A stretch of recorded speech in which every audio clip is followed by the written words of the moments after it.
আমি হলাম কলম, ইংলিশে পেন, হিন্দিতে শাহি বলতে পারো।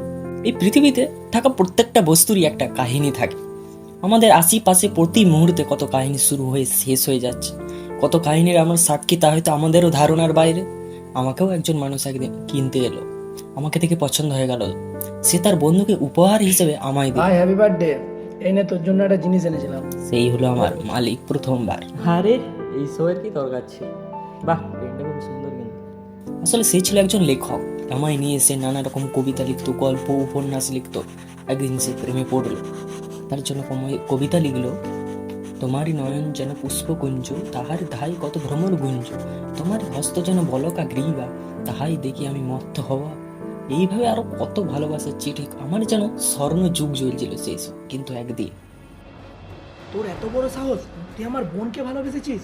তোকে আজকে মেরেই ফেলবো। আমি তোর বোনকে তোকে আমি আজকে ছাড়বো না, মেরেই দেবো আজকে আমাকে তোকে। ভালোবাসে, বিশ্বাস কর। বাঁচবি না, তোকে আজকে মেরে ফেলবো আজকে পুরো। আর ভালোবাসবি?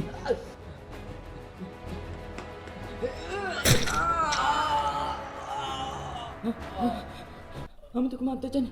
এই ওঠ, এই এই ওঠ রে। আরে আমি তোকে মারতে চাইনি। এই কি হলো? তারপর তার ভালোবাসার মানুষটি এলো। সে ভাবলো যে তার দাদাকে সে এই জন্যেই খুন করেছে, শুধুমাত্র সম্পত্তির লোভে। তাদের মধ্যে একটা ভুল বোঝাবুঝি সৃষ্টি হলো।